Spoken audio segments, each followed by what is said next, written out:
ಎಲ್ಲರಿಗೂ ನಮಸ್ತೆ. ನಾನು ಸ್ನೇಹಾಲಯದಿಂದ ಜೋಸೆಫ್ ಕ್ರಾಷ್ಟ. ಇವತ್ತು ಒಬ್ಬ ಸಹೋದರನ ಫೋನ್ ಬಂತು ನಮಗೆ, ನವೀನ್ ಅವಿನ್ ಅಂತ. ಪುನಃ ಮಂಗಳೂರಿನಲ್ಲಿ ಒಬ್ಬರು ಮಾರ್ಗದ ಬದಿಯಲ್ಲಿ ಮಳೆಗೆಲ್ಲ ಒದ್ದೆಯಾಗಿ ಬಹಳ ಕಷ್ಟದ ಯಾತನೆ ಅನುಭವಿಸ್ತಾ ಇದ್ದಾರೆ ಎಂಬುದಾಗಿ ನಾವು ಸ್ನೇಹಾಲಯ ತಂಡ ಕೂಡಲೇ ಅದಕ್ಕೆ ಸ್ಪಂದಿಸಿ ಅವರ ಪರಿಸ್ಥಿತಿಯನ್ನು ಕಂಡು ನಾವು ಸ್ನೇಹಾಲಯದಿಂದ ಮಿಲಾಗ್ರಿಸಿಗೆ ತಲುಪಿದೆವು. ಹರ್ಷ ಶೋರೂಮಿನ ಮುಂದುಗಡೆ ಮಿಲಾಗ್ರಿಸಲ್ಲಿ ಈ ವ್ಯಕ್ತಿ ಇದ್ದ. ಆದರೆ ಯಾವುದೇ ಮಾತನಾಡುವಂಥ ಪರಿಸ್ಥಿತಿಯಲ್ಲಿ ಅವರು ಇರಲಿಲ್ಲ. ತುಂಬ ಮಾನಸಿಕ ಅಸಮತೋಲನ ಅವರು ತಪ್ಪಿ ಹೋಗಿತ್ತು. ಕಾರಣ ಏನು ಅಂತ ಏನು ಗೊತ್ತಿಲ್ಲ. ಎಲ್ಲಿಂದಲೋ ಬಂದವರು. ಇವರ ಯಾರ ಪರಿಚಯ ಇದ್ದರೆ, ಕಂಡವರಿದ್ದರೆ ದಯವಿಟ್ಟು ನಮಗೆ ತಿಳಿಸಿ, ಯಾಕಂದರೆ ಅವರು ಮಾತನಾಡುವುದಿಲ್ಲ. ಎರಡನೇದಾಗಿ ಪುನಃ ಅಲ್ಲಿಂದ ನಾವು ಪಿಕ್ ಮಾಡಿ ಬರುವಾಗ ಇನ್ನೊಬ್ಬರು ನಮಗೆ ಸಿಕ್ಕಿದ್ರು, ನಮ್ಮ ಕಂಕನಾಡಿ ಹತ್ರ.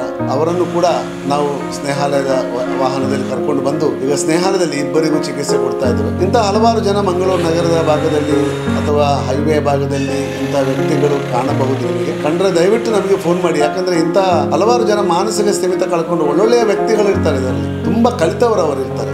ಯಾಕಂದ್ರೆ ಹಲವಾರು ಜನ ರಾತ್ರಿ ಇಂಥ ಮಾರ್ಗದಲ್ಲಿ ಹೈವೇ ನಡೆಯುವಾಗ ಗಾಡಿ ಹೊಡೆದು ಇಲ್ಲ ಎಲೆಕ್ಟ್ರಿಕ್ ಅಪಘಾತಕ್ಕೊಳಗಾಗಿಯೋ ಸಾವನ್ನಪ್ಪುತ್ತಾರೆ. ಆದರೆ ಇಂಥ ವ್ಯಕ್ತಿಗಳು ನಮಗೆ ಸಿಕ್ಕಿದಾಗ ಅವರಿಗೆ ನಾವು ಒಂದು ಹೊಸ ಬದುಕನ್ನು ಕಲ್ಪಿಸುವಂಥ ಒಂದು ವ್ಯವಸ್ಥೆಯನ್ನು ಮಾಡಲಿಕ್ಕೆ ನಮಗೆ ಸಾಧ್ಯವಾಗ್ತದೆ. ಕಳೆದ 16 ವರ್ಷಗಳಿಂದ ಸ್ನೇಹಾಲಯ ಇಂಥ ಕಾರ್ಯಕ್ರಮವನ್ನು ಈ ಮಂಗಳೂರು ಪರಿಸರದಾದ್ಯಂತ ಮಾಡ್ತಾ ಬಂದಿದೆ. ಹಲವಾರು ಜನರ ಜೀವಗಳನ್ನು ಉಳಿಸಿ ಅವರಿಗೆ ಮರಳಿ ಮನೆ ಸೇರುವಂತಹ ಒಂದು ಭಾಗ್ಯ ಅವರಿಗೆ ಲಭಿಸುವಂತಾಗಿದೆ.